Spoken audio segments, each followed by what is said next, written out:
Liberalism in its late adolescence. The Gilded Age began after the American Civil Wars and continued until the early 1900s. During this period, America became very prosperous and experienced massive industry and technological growth.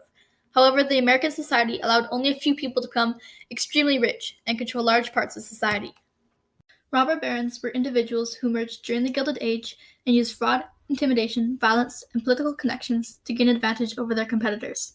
They became extremely rich and ended up controlling 59% of the U.S. economy. Some of these entrepreneurs were Andrew Carnegie, John J. Rockefeller, and Henry Frick. Social Darwinism is the extension of Darwin's evolution theory into social relations by British and American social theorists. It is a scientific explanation of why there is racial inequality, cultural exploitation, and laissez-faire government activity. The captains of industry were individuals who built America from a struggling experiment into an economic superpower. Some of these men were John D. Rockefeller, Cornelius Vanderbilt, Andrew Carnegie, Henry Ford, J.P. Morgan, and Thomas Edison. In America, welfare capitalism was a response to workers' complaints. Industrialists attempted to earn their employees' loyalty by providing non-monetary rewards. Welfare capitalism elsewhere in the world, however, referred to a classical liberal system that included workers' protections and a safety net. The Factory Acts were a series of laws in Britain that slowly improved the working conditions of women, children, and factory workers throughout the 1800s, such as decreasing working hours and regulating the age at which children could be employed. Theodore Roosevelt created the National Progressive Party and served as the 26th President of the United States.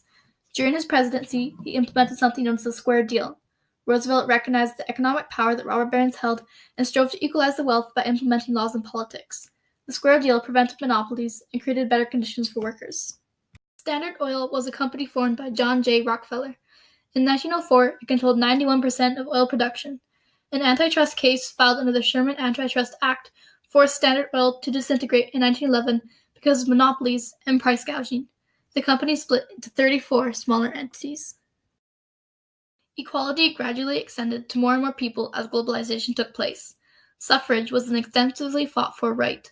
In Canada in the 18th century, women, First Nations peoples, and certain religious and ethnic groups were not permitted to vote. Gradually, the right to vote became more inclusive. First Nations did not receive this right until 1960. Labor unions are associations of workers that unite with specific concerns to change conditions with their jobs. Members pay the union, and in return, the union will advocate for them. Labor unions were strongly opposed by employers but became eventually a right of laborers. These unions enhanced the working environment for thousands of workers. This aspect of workers' protection became an integral part of classical liberalism as it progressed into modern liberalism. Liberalism is being challenged on many fronts and evolves in response to this pressure.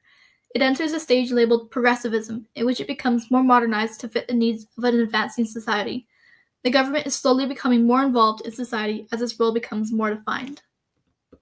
The founding theorists of liberalism would have very different opinions on its evolution.